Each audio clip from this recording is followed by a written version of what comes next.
Bonjour à vous, j'espère que vous allez bien. Alors aujourd'hui, on se retrouve pour une nouvelle vidéo où nous allons nous intéresser à l'estime de soi.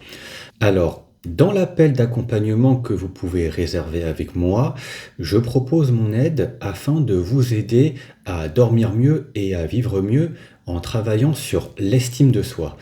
Et aujourd'hui, afin d'expliquer un petit peu plus en détail pourquoi je m'intéresse à l'estime de soi, nous allons étudier 5 influences de l'enfance qui ont façonné l'estime que vous avez envers vous-même aujourd'hui. Donc, de manière simple, il y a les personnes à basse estime de soi et les personnes à haute estime de soi.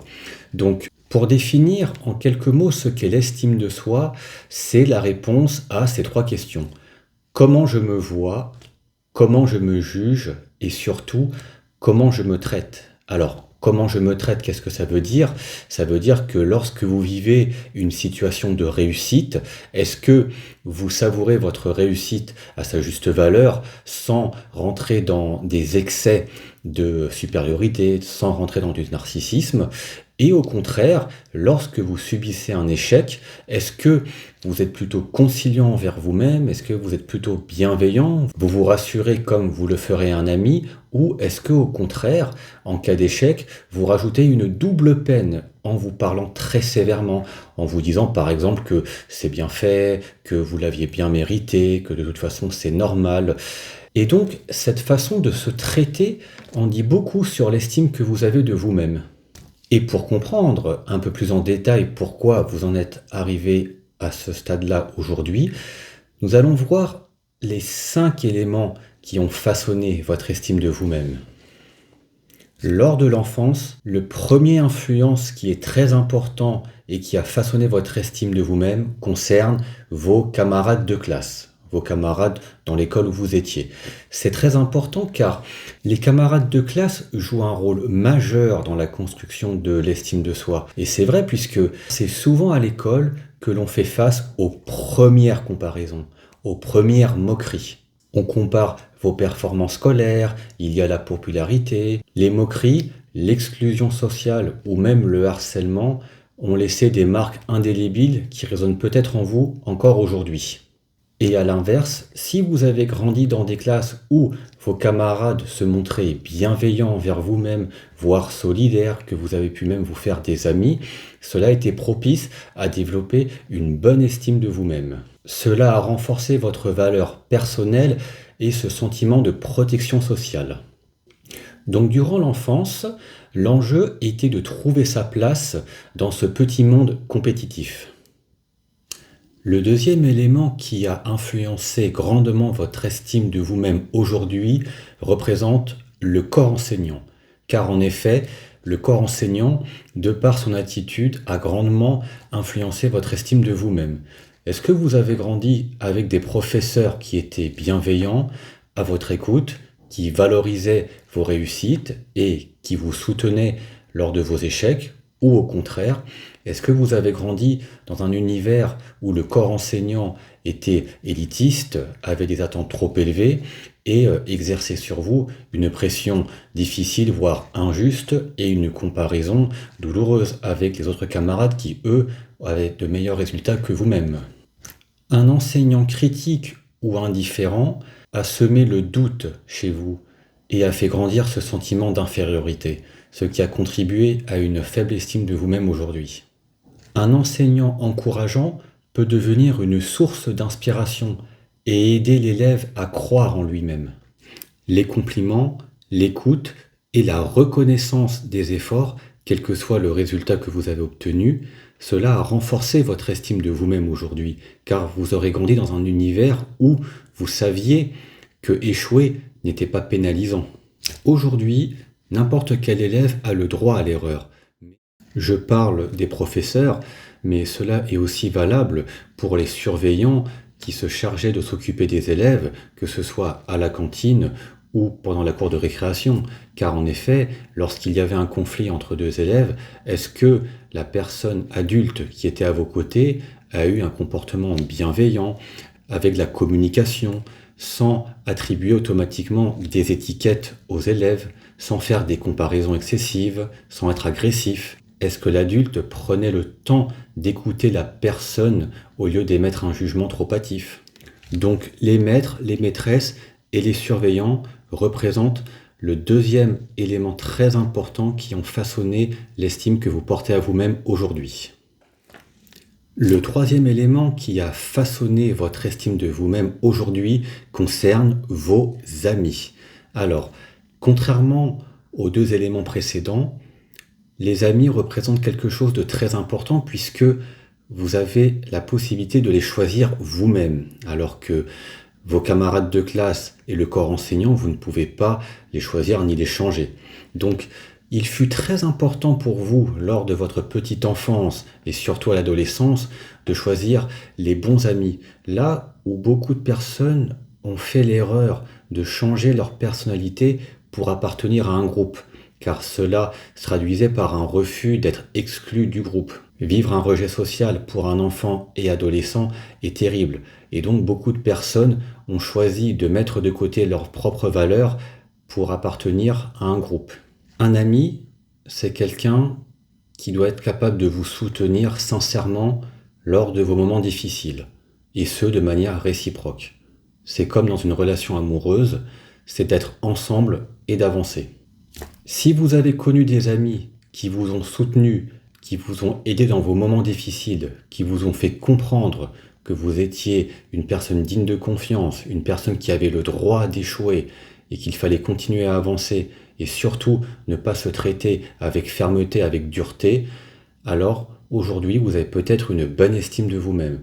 Mais si au contraire vous avez hélas eu des amitiés toxiques dans lesquelles vous avez été comparé, dans lesquelles vous avez été jugé, critiqué et rabaissé, cela a contribué au fait qu'aujourd'hui vous avez probablement une faible estime de vous-même. Le choix de ces amis est donc crucial afin de développer sainement votre estime de vous-même. Le quatrième élément que je voulais aborder avec vous dans cette vidéo concernant les influences de l'enfance qui ont façonné votre estime de vous-même concerne vos parents. Alors contrairement aux amis, on ne choisit pas ses parents, mais il est important pour vous de savoir dans quel environnement vous avez grandi. Car pour un enfant, peut-être qu'il peut avoir grandi dans un milieu, dans un établissement où il y avait de la comparaison, où les camarades n'étaient pas forcément très gentils avec lui. Par contre, il est très important pour un enfant de savoir qu'une fois à la maison, il a le soutien et surtout l'amour inconditionnel de ses parents. Alors bien sûr, quand je parle d'amour inconditionnel, je ne parle pas d'approbation inconditionnelle. Cela n'a rien à voir. Mais le rôle des parents est extrêmement capital pour le développement d'un enfant. Car pour un enfant, il y a quand même 3 choses très importantes de la part de ses parents. Le premier, nous l'avons évoqué, c'est l'amour inconditionnel. Mais ça veut dire pour l'enfant que quel que soit ce que je fais, même si je fais des erreurs, cela ne me remettra pas en question l'amour de mes parents. Bien sûr, si je fais quelque chose qui ne leur plaît pas, cela ne les empêchera pas de me le dire et de m'empêcher de le faire. Par contre, cela ne doit pas remettre en question l'amour qu'ils éprouvent pour moi. Et lorsque vous avez cette question qui vous passe par la tête, cela est très mauvais puisque ça crée un sentiment d'insécurité. Ça veut dire que si vous faites des erreurs, alors vous allez perdre l'amour de vos parents, ce qui est très mauvais pour le bon développement de l'enfant et surtout pour l'estime de soi. Ensuite, il y a ce qu'on appelle le rapport à l'action. Est-ce que lorsque vous faisiez une action, il fallait obligatoirement avoir la garantie de réussir pour avoir le soutien de vos parents, ou lorsque vous faisiez quelque chose, du moment que vous aviez fait le maximum, vous étiez encouragé? En fait, pour un enfant, il est très important de lui faire comprendre qu'il a le droit de passer à l'action, mais aussi qu'il a le droit de rater quelque chose. Ça, c'est très important pour son développement. Si vous-même avez grandi dans un environnement où il fallait absolument réussir, alors, lorsque vous faisiez quelque chose, mais que vous n'étiez pas certain de réussir ou que vous aviez échoué, cela a été source de conflits. Vous aviez en retour de la pression, des critiques, des reproches, vous n'aviez pas le soutien de vos parents. Et du coup, cela a contribué à une baisse de votre estime de vous-même. Alors que si au contraire, vous savez que vous pouvez prendre des initiatives et que quel que soit le résultat de cette action, vous aurez toujours le soutien et la bienveillance de vos parents, cela ne pourra qu'augmenter votre bonne estime de vous-même aujourd'hui. Il y a un dernier point que je voulais voir avec vous concernant vos parents, c'est comment vos parents se comportaient eux-mêmes. C'est-à-dire que on dit toujours qu'il est important pour un parent de communiquer avec son enfant, mais l'enfant apprend aussi en observant ses parents. Et si vous avez grandi dans un milieu où vos parents n'étaient pas forcément exemplaires ou disaient le contraire de ce qu'ils vous demandaient, aujourd'hui vous avez encore ces questions qui tournent dans votre tête. Alors qu'au contraire, si vos parents ont été une source d'inspiration par leur modèle, par leur comportement, vous avez grandi en ayant des bases solides et aujourd'hui cela peut expliquer que vous ayez une bonne estime de vous-même. Voilà en résumé ce quatrième point qui concerne les parents. Donc, est-ce que les parents vous ont aimé de manière inconditionnelle? Est-ce que les parents vous encourageaient lors de vos passages à l'action, quel que soit le résultat de celle-ci? Et enfin, est-ce que vos parents étaient exemplaires eux-mêmes? Et enfin, le dernier point est sans doute l'élément le plus important de cette liste, car il représente la relation avec nous-mêmes. Car en effet, on ne choisit pas ses parents, on ne choisit pas son maître, sa maîtresse, on ne choisit pas ses camarades de classe. On peut choisir ses amis, mais on ne peut pas les changer eux-mêmes. Par contre, c'est la relation que nous avons envers nous-mêmes qui façonne notre estime de soi. Et c'est très important, car la manière dont nous nous parlons à soi-même, c'est-à-dire notre dialogue interne, les pensées que nous entretenons à notre sujet, cela joue un rôle central. Si ce dialogue est critique ou négatif, cela peut saboter notre confiance, même si les influences extérieures sont positives. En revanche, apprendre à se parler avec bienveillance, à reconnaître ses réussites et accepter ses imperfections permet de devenir son propre allié et d'avancer en toutes circonstances. C'est aussi le seul aspect dans lequel nous avons un contrôle total.